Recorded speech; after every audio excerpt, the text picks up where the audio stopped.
Hey, what's going on, everybody? It's Matt here. So Fallout is getting another big expansion on July 7th. It's called Steel Rain. This is the 8th, yes, you heard me correct with that, the 8th major expansion for Fallout 76. It's just wild to me that this game has gotten that many updates, and I really don't even want to think about the amount of updates it's gotten that were smaller. It's just had a very long and hard journey from where it first came back in the start of 2018.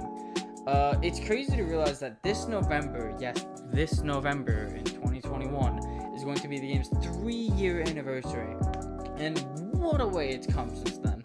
The future of 76 is very bright, especially with this newest update, Steel Rain, coming out in about 2 days now. So I wanted to just go over a few of the things that are coming out soon. And the main things that are coming out are legendary crafting, legendary modules, updates to the currency caps, legendary power armor, and a few new things that I just kind of want to go over. So let's go ahead and get right into it, shall we?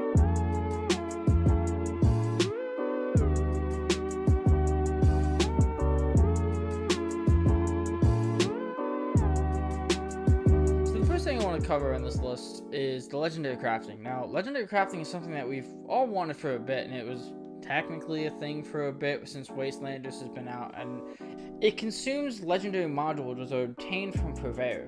1 piece is required to craft any piece of legendary armor, while 2 are required to craft legendary weapons. Since then, it's only been with the newer weapons and armor. The list that is currently on screen right now is the small list of what was originally, which was still a complete pain in the butt and was never really a reliable system, as it was a very select few guns that you could only do for it, and it was still hellishly expensive. But I mean, hey, at least with that system, you knew what guns you were going for, and not just getting a random weapon for any kind. However, the system that has been in place with Purveyor since the Wild Appalachia update back in March 13, 2019, is not the best system, sadly, as you get a random 3-star armor, melee weapon, ranged, or on special community events, there's something that pops up called Murmger's Mystery Pick. Currently, what is on screen is the inventory that is always up for grabs, minus the Mystery Pick. The main issue that I have with the Purveyor is at least each 3-star box costs 100 script, minus the armor cost for 60 for a 3-starter. And with your spare legendaries, you can run it to what I'm going to call them the script machine at any train station or at the Rusty Pick, which is where I usually just end up going, to be honest, as it just has a stash box that I can grab all my stuff out of. So the one thing I do want to say is when you get to one of these machines, the one thing you will notice that's a very big issue is that you only get 150 script daily to break stuff down. That's right, daily. It's a huge issue because in return for these items, depending on the rarity, once you complete all of the 150, it's done for the day and you can't get any more script from any of the machines in the Wasteland, which is honestly kind of sucks due to the fact that most of the 3-stars you can get only give 40 script. So if you have 3 3-stars, that's already 120 script gone. And if you don't have any 2-stars left or 1-stars, you're out of luck and you can't get any more script. But that's only 3 3-stars. 3-stars are not really difficult to come by at a higher level. Granted, when you're lower level, yeah, you're not going to be doing it, but this is mainly for endgame content, and you don't have much of that available. Luckily, however, with legendary crafting, there will still be a grind, but the randomness of the guns will be practically gone, as you can just do legendary effects on a specific gun that you specifically want.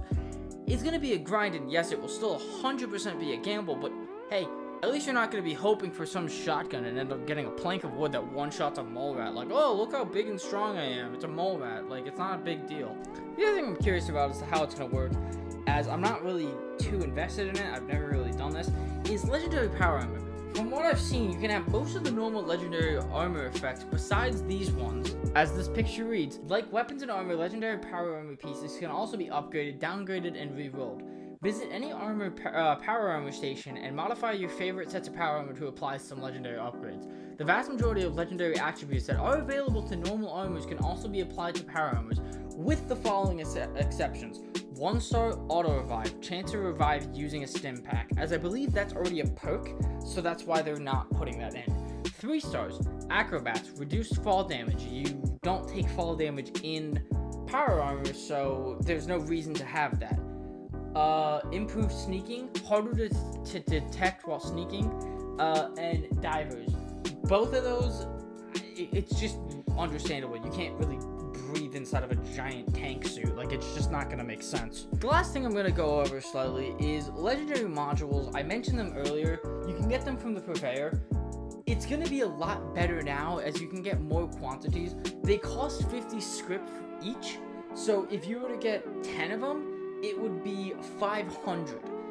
It's gonna be a bit of a nightmare, and it's gonna be a lot of a grind, but as I'm about to go over in the next section, some of the currency caps have been upped, so that's gonna be great to go over. So let's go over to that now.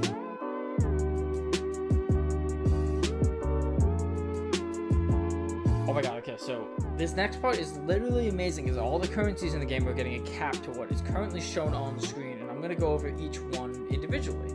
So caps is going to be the shortest one, just, yeah, it's caps, not much there, but a 10k increase is wildly good, and I'm so glad for that. Granted, I've never actually ever reached the caps limit, but I've gotten darn near close before. It's also just nice to have the caps limit increased, as you can just use it for so many different things. Also, as I'm going over in the next section, I just forgot how to speak. I'm just going to be honest. Next on the list is gold bullions.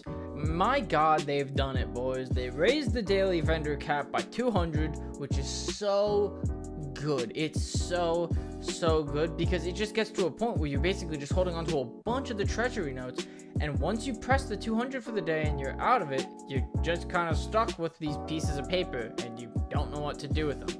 It's the same issue I have with the legendary script, but from the looks of it as well, they seem to fix not only the daily vendor cap, but also raise the cap to 5,000.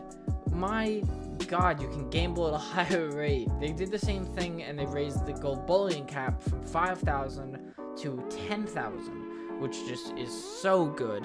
I haven't ever hit the cap, but there are people that have, and were upset about it, because once you hit the cap, you can't get more.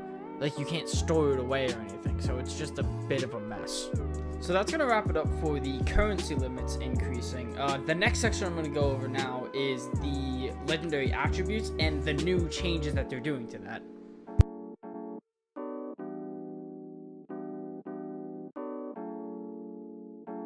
So the last thing that I'm going to be going over is the new and updated attributes that have been added to 76. So as you can see on the screen currently right now is a list of the ones that have been updated and the ones that are new. The ones that are new are Aristocrat, Gourmands, Juggernaut, Last Shot, and Overeaters. The ones that have been updated are Assassins, Mutants, and Suppressors. So to start off, we're going to go over Aristocrats. Aristocrats is the new one that I really it sounds enjoyable, which is the more caps that you have, the more damage that you deal, which is crazy to me. Going off of the next one, Assassins is updated to increase damage versus humans from 10% to 50%, which is a giant jump. That one has been changed because that used to be just a PvP one, but they've kind of not been a fan of how PvP worked out, so they've reached it to just human damage, which is great because with Wastelanders, we've gotten the addition of human NPCs and human enemies, so it works out. So Gourmands is a new one, which is damage increases as you fill your hunger and thirst meter, maximum of 24% damage. That one's neat because you're getting the benefits of also this, Gourmands, plus just the buff that you get from having full hunger and full thirst, as within one of the recent updates, they took out the debuff with not having full thirst and hunger, as it doesn't over time hurt you or lower your stamina or health. It just does nothing now, and it's great and it's amazing for casual players because it was a huge issue when it came to using food and having to manage this, that, the other. It just got to a point that it was really a lot. So Gourmands kind of influences the player to use that plus get a buff from the normal effects and also more on top of that. It's just a good incentive to do stuff. Most of the ones that are on this list are phenomenal. The one that I'm super excited for is Juggernaut. Now, Juggernaut is going to be fantastic. Damage increases as health increases, maximum of 25 damage at 95% health or above. I almost always like to keep my health at a good high level. There's a level for other, there's a playstyle for other levels, which is the bloody build, which is not my style. I don't like having my health too low. I like being really big and tanky, and the fact that I can do max of 25% damage at a high amount of health, it allows me to just do a build and a style that I have always wanted to do in 76, and I'm so grateful that it is coming to the game finally. The other one that's interesting is Last Shot. Now, Last Shot is one that's just the final round of a magazine has a 25% chance to deal twice as much damage. That's not going to be nearly as helpful for heavy weapons or like some AR builds, but ones that are sniper builds, it's going to be unreal. Ones that have smaller mags, it's going to be so good because you have a higher chance of it actually dealing more damage, and it's just going to be a great thing, and I'm super excited to see how that works out with some guns. Now, the one thing that I'm seeing on this list that's interesting is Mutants is getting an update for damage now increases by 5% per mutation that affects the character, up to a maximum of 25%. That is massive, because there's some mutations that increase your damage with certain things, so you're just going to be able to do so much damage. And Mutants was already crazy, but the fact that it increases by 5% per mutations for a max of 25, it's unreal to me, and I'm super excited to see that, because as someone who uses at least 3 mutations, I'm gonna have a 15% boost in my damage, and it's exciting to see how the hell it's gonna go. And I'm just stammering so much because I'm so excited to see how it goes. Now, the last few I'm not gonna really touch on. You can see it up on the screen. I'm not too involved in either of these. Suppressors is a good thing because I use that every once in a while, but not nearly as much as any of the other ones. But yeah, that's gonna wrap it up for this section, and the next section is just gonna be the outro and some other things to tie everything together.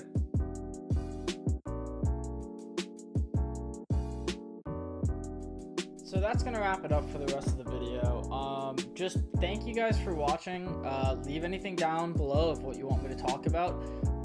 Yeah, I'm just super excited to see how Steel Rain changes the game for 76, and if it does anything massive that we've wanted for a while. 76 is something that I have such a love-hate relationship, but I really do enjoy the game. Some of my best memories in the last couple of years has been just logging on, playing with randoms, or playing with friends, and just teaching them new things about the game that I just want them to know. 76 is definitely a weird experience. It can be a hit or miss for a lot of people, but I feel like at the end of the day, it's really trying its hardest to be something that's just there and engaging, and there's a lot there. You just have to find your style and how you believe everything would work out. Other than that, I'll see you guys later. This is Matt signing off. Take care, guys.